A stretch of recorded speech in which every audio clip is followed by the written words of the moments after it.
Hello, I'm Melody Johnson, author of the Nightblood series and the Love Beyond series. And in celebration of my upcoming new release, Beyond the Next Star, the first book in my Nightblood series, The City Beneath, is being offered on Kindle Unlimited and Kobo Plus now until August 14th. So I'm super excited both about my new release and about this deal. The City Beneath is about a New York City journalist who is investigating what appears to be a series of animal attacks in New York City. And during her investigation, she's drawn into a world she never knew existed, the world of Dominic Lysander. And so I'm going to read to you a snippet. One of my favorite parts from The City Beneath, and really any book, is the cute meat. And although their meat is not so cute, it's still pretty delicious. Sunset was creeping later and later as summer approached. 8 o'clock and the streets had just plunged into full darkness. The walk to my apartment, however, was only a few blocks and brightly lit from street lamps and storefronts. I was 1 block from my apartment, deciding against doing laundry before going to bed, but contemplating a glass of Cabernet, when a black and glowing blue blur smashed into my ribs and slammed my back into the wall of the alley adjacent to my building. My head snapped back and cracked against the brick exterior. I couldn't move for a moment, dazed from banging my head. Inexplicably, the first thing I noticed was my takeout box tipped sideways on the sidewalk. My California rolls spewed across the concrete. My awareness slowly pounded into focus like a jackhammer through my skull, and I realized that the blur that had hit me was a man. He was holding me off the ground against the wall by my arm, so we were eye to eye. A strange rattling hiss vibrated from his chest. I could feel the purr of it against my body. I couldn't look away. The man wasn't a man. Well, he was the general shape of a man, complete with a body, 2 legs, 2 arms, and a head, but something I couldn't quite account for, something crucial, was missing. He stared at me from inches away, with icy white eyes ringed by a dark midnight blue. The pupils reflected a strange green tint from the streetlight as he cocked his head, studying me. The motion was almost bird-like. His skin was flawless, the angles of his cheeks, chin, and jawline sharp, nearly gaunt in their severity. His face was hollow, but his body was unbelievably strong. When he hissed again, the lips sneered away from his teeth.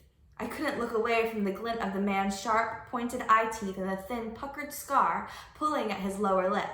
The scar was raised and pink and continued along his jawline, stopping near his jugular. That was quite an article you wrote this morning, Cassidy DeRocco, although I was mildly disappointed not to have been mentioned. He spoke, but my brain couldn't wrap itself around the deep, cultured voice that emanated from the man's fanged mouth. "The police didn't include you in their statement," I replied shakily. "They considered you a separate scene, so I didn't include you in the article for the animal attacks." "Fortunate for them," he said. His nostrils flared on another rattling hiss, the same rattle I'd heard from him in the alley last night, and I thought numbly, I was right, he was breathing. I eased my hand along my side slowly, attempting to slide the pepper spray from the outside pocket of my leather shoulder bag. I should have carried it in my hand while I was walking. What good was having pepper spray in my bag if I couldn't reach it when I needed it? Suddenly, he crushed me deeper against the brick, gripping my arms a fraction tighter. Talons protruded from his fingers and pierced my skin. I screamed. "I don't like feeling grateful," he said, and the rattling hiss vibrated inside his chest again as he spoke. "But I wouldn't have survived another day if you'd left me at Perdigot Park." I shook my head, nearly panting from the sharp pain tearing through each shoulder. "I don't understand," I said haltingly. I continued shaking my head, staring with numb awe at the scar on his chin. "You're not possible." He smiled indulgently. "How so?" I swallowed. "You died before the ambulance even reached the hospital. They brought you to the morgue." "Yes, and I thank you for that. You had impeccable timing." "You were burnt beyond recognition. They said you weren't breathing, but I could hear it. You were alive, but you didn't have a pulse," I said, starting to feel a little hysterical. "No, I don't." I didn't know how to respond to his lack of circulation, so I stared into his unearthly white and midnight blue eyes, feeling helpless. The sound of my own pulse beating through my ears was deafening. He leaned in suddenly. I hadn't even seen him move. One moment he was staring back at me, and the next, within the span of a thought, his face was buried in my neck. I could feel his swift inhalation. He held his breath for a moment, and his chest rattled as he finally exhaled. Your fear smells sharp and poignant, like cinnamon. He traced a slow, wet lick from my collarbone to just over my carotid. His tongue lingered over my pulse, pulling back. Lovely. I kicked out frantically, trying to land a blow between his legs, but my struggles were useless. He merely bared his fangs at me, again, in a sick semblance of a smile. Please, I said. What do you want? I'll get what I want, the man said, but I also wanted you to know that I am grateful. You saved me, so I'll return the favor. My anger finally flared over the panic and pain. I've never been saved before, so I could be mistaken, but I'm pretty certain that this doesn't qualify. He stared at me a moment before grinning widely, too widely for a human mouth. Temerity becomes you, he replied.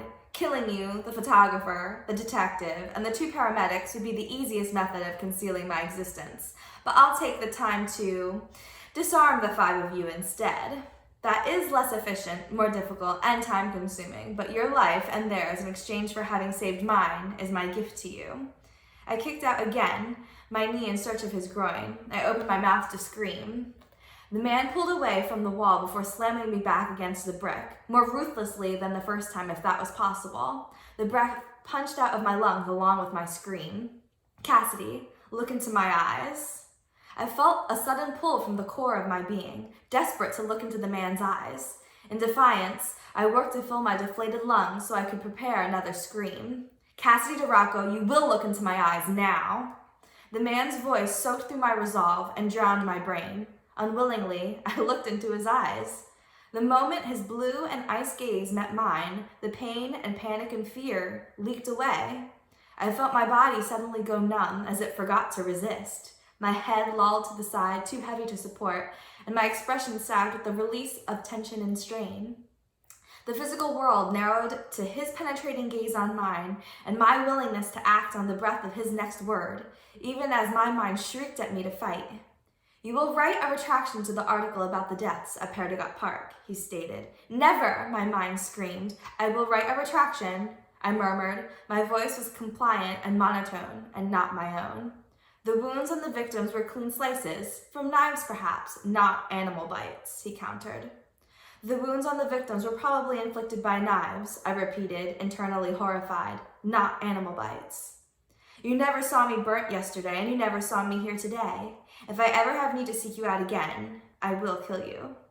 My anger skyrocketed, breaking his hold on my mind. The pain and fear and adrenaline spiked through the mental fog, and I shouted, You sick son of a bitch! If I ever see you again, I'll stab you through your... His gaze burned into mine again, and I dropped back into limp numbness. Cassidy DeRocco, you encountered me neither here nor at the park. I never encountered you. Someone tried to mug you at knife point on your way home from dinner with Meredith. He stabbed you in the shoulder. You used your pepper spray. He stabbed you once more. And then he ran off with nothing more than having spilled your sushi. Your shoulders will heal without medical attention. I was mugged, but I don't need medical attention. Dear God, I thought, he knows everyone I know and everywhere I've been. There's a good girl, he growled. Is anyone in your apartment at the moment? I would hate to leave you wandering the streets with armed muggers on the loose. Yes, I have a 6'4" ex-linebacker husband and a trained attack Rottweiler waiting for me at home. My apartment is empty, I droned, wanting to tear out my own throat. He cocked his head slightly, no longer studying me, but obviously studying something. He wasn't breathing or moving or even blinking. I realized after a moment that he was listening. Most people are eating in, he commented, something you should perhaps consider in the future when it's this late. Are you on the 4th, 1st, or 5th floor? 5th, I whispered. I couldn't tremble because my body was limp and pliant in his talons, but my heart clenched in a hard, shivering knot of dread. He was going to know where I lived, and I was going to be the one to tell him. Does one of your windows face this alley? Yes. Perfect, he said, refocusing on me. His eyes bore into mine again when he spoke. Tell me I may enter your apartment and you may sleep.